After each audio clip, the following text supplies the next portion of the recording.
तो guys India की population में इनकम इक्वलिटी तो बहुत टाइम से हो ही रही थी, लेकिन कोरोना वायरस के आउटब्रेक के बाद ये चीज और भी तेजी से बढ़ने लगी। एक रिपोर्ट थी जिसका टाइटल था द इनइक्वलिटी वायरस। उस रिपोर्ट के अंदर ये बात सामने आई कि इंडिया की गरीब पॉपुलेशन की हालात पैंडेमिक की वजह से दिन प्रतिदिन खराब होती जा रही है। साल 2020 के लॉकडाउन की वजह से 1,70,000 लोगों ने अपनी जॉब खो दी, वो जॉब जहाँ से उनको अच्छी खासी सैलरी मिल रही थी। इस तरह से जॉब खोने वालों में ज्यादातर लोग इनफॉर्मल सेक्टर से थे और वो जॉब खो जाने पर उनको गुजारा करने के लिए बहुत ही कम सैलरी पर गुजारा करना पड़ रहा है।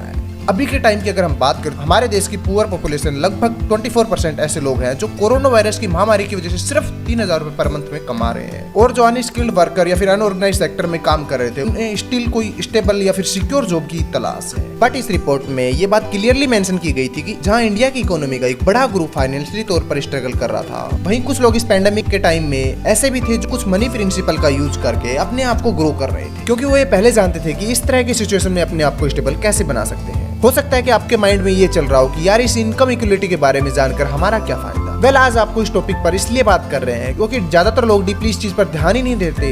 हर कोई सिर्फ पैसा कमाना चाहता है और यही जानने में लगा हुआ है, बट इस पैसे को कमाने के लिए जो प्रिंसिपल यूज होते हैं उस पर किसी का फोकस ही नहीं जाता, और जब आगे चलकर उनके साथ में कोई बड़ी इमरजेंसी आती है तो अपना सारा पैसा गवा बैठते हैं, और वो भी फिर इसी इनकम इक्वलिटी की रिपोर्ट में शामिल हो जाते हैं, जिसको हमने अभी आपके सामने बात की थी। अगर आप भी फाइनेंशियली खुद को दूसरों से अलग रखना चाहते हैं तो आज की ये वीडियो आपके लिए बहुत ही इंफॉर्मेटिव हो सकती है, क्योंकि आज हम आपको कुछ ऐसे प्रिंसिपल के बारे में बताएं जो काफी हद तक आपकी फाइनेंशियल प्रॉब्लम सोल्व कर सकते हैं और आपको फाइनेंशियली सिक्योर कर सकते हैं। So let's begin. तो पहला प्रिंसिपल है don't by if you can't afford it. लोगों के फाइनेंशियली स्ट्रगल करने की एक बहुत बड़ी वजह ये भी होती है कि उनको ये बात पता ही नहीं होती कि वो कौन सी चीज अफोर्ड कर सकते हैं और कौन सी नहीं। मतलब जो भी चीज हमको अच्छी लगती है हम उसे खरीद लेते हैं, लेकिन हम इस चीज पर ध्यान ही नहीं देते कि हमने जो चीज खरीदी है वो वाकई हमारे लिए अफोर्डेबल है या नहीं।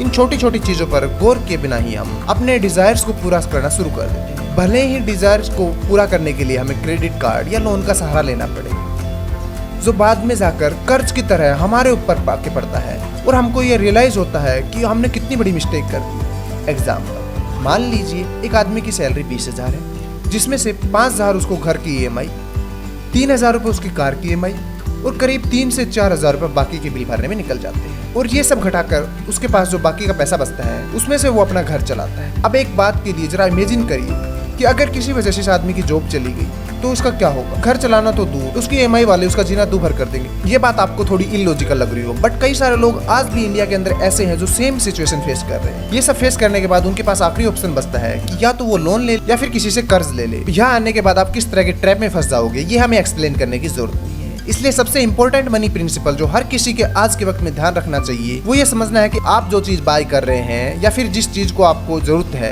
क्या आप उस चीज के लिए अभी कैपेबल है या नहीं। भगवान ना करे बट अगर आपके साथ कोई ऐसी सिचुएशन हो जाती है तो आप इस सिचुएशन में अपने आप को सर्वाइव कर पाएंगे। अगर यस तो फिर कोई परेशानी नहीं, जो आपकी मर्जी हो खरीदिए।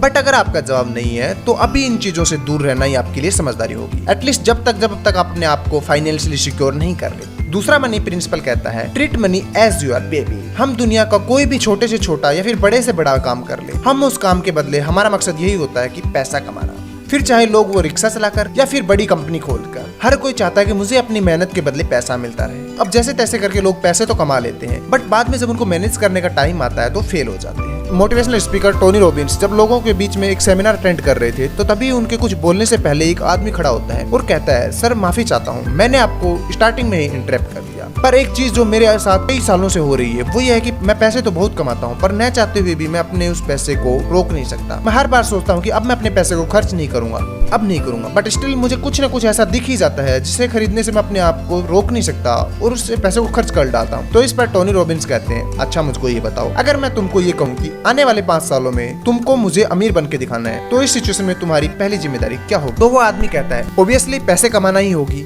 इसके अलावा कुछ भी नहीं। तो इस पर टोनी रॉबिन्स कहते हैं, बच्चे तुमने अपना जवाब अपनी बातों में ही दे दिया। तुम अपना पैसा खर्च करने से इसलिए नहीं बचा पाए क्योंकि तुम उसको एक जिम्मेदारी समझते ही नहीं, जबकि तुम्हारी पहली जिम्मेदारी तो यहीं से शुरू होती है कि देखो पैसा भी बिल्कुल एक छोटे बच्चे की तरह होता है जिसे अटेंशन और केयर दोनों ही चीजों की जरूरत होती है, और जब हम उसको ये अटेंशन नहीं दे पाते तो वो अपनी मन मर्जी करने लगता है और इधर उधर भागने लगता है। इसलिए पैसा कमाने के साथ साथ उसको मैनेज करना भी तुम्हारी जिम्मेदारी, और अगर तुम इस जिम्मेदारी को बाखूबी निभाते हो तो तुम्हारा पैसा तुम्हारे हाथों से कहीं नहीं छूटेगा। दुनिया के सभी लोग इस बात को अच्छी तरह से जानते हैं कि कैसे उनको अपना पैसा मैनेज करना है और कैसे उसे ग्रो करना है, इसलिए ये प्रिंसिपल बहुत जरूरी आता है। तीसरा प्रिंसिपल कहता है your most valuable asset is your time. जब भी लोग अमीर बनने की डेफिनेशन देते हैं तो वो ये कहते हैं कि बस पैसा कमाओ और उसको आगे इन्वेस्ट करो। अगर इसी तरह से कुछ साल लगातार करते रहोगे तो आप अमीर बन जाओ। बट इस प्रोसेस में कितना टाइम लगता है इस बारे में ज्यादातर लोग डिस्कस ही नहीं करते, जिस वजह से बाकी लोग इस प्रोसेस को इतना इजी मान लेते हैं कि उनको एक गलतफहमी हो जाती है कि अमीर बनना आसान है। उन्हें लगता है कि बस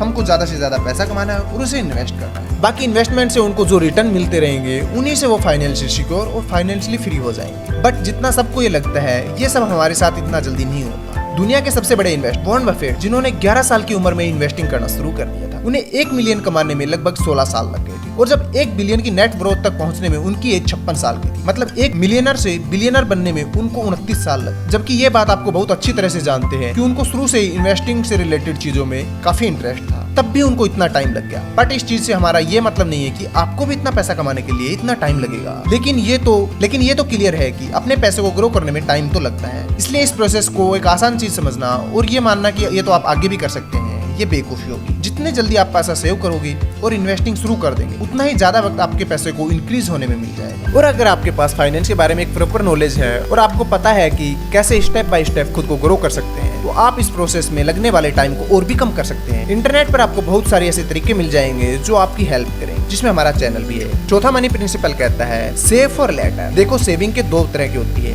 पहली तो वो जिससे आप अपने बचाए हुए पैसे को इन्वेस्ट कर सकते हैं, जहाँ से आपको रिटर्न्स मिलते हैं।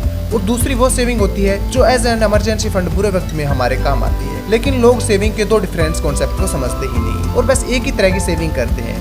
और फिर जब उनके पास कोई अच्छी खासी सेविंग हो जाती है तो वो अपनी पसंद की चीज़ों में लगा देते हैं, जिससे जब उनकी लाइफ में कोई प्रॉब्लम आती है उस वक्त उनके पास इतना पैसा ही नहीं होता कि वो खुद को अपने आप को इस प्रॉब्लम से निकाल सकते हैं, क्योंकि वो सारी सेविंग तो पहले ही खर्च कर चुके होते हैं और इमरजेंसी के नाम पर उनके पास कुछ बचता ही नहीं। इसलिए जरूरी है कि आप सेविंग और इमरजेंसी फंड इनको 2 अलग अलग चीजें समझें, क्योंकि ये समझने के बाद ही 2 अलग अलग तरह की सेविंग कर पाओगे, जिससे आप अपने शौक भी पूरे कर सकोगे और इमरजेंसी के टाइम में फाइनेंशियली स्टेबल भी रह सकोगे। सो गाइज, ये थे कुछ मनी प्रिंसिपल जिनको समझकर अगर आप अपनी लाइफ में इंप्लीमेंट करोगे तो डेफिनेटली सक्सेस मिलती ही है। ये वीडियो गाइज अगर आपको थोड़ी भी इंफॉर्मेटिव लगी हो तो लाइक और शेयर जरूर करें। मिलते हैं अगली वीडियो में, तब तक के लिए स्टे सेफ, स्टे हेल्थी और टेक केयर।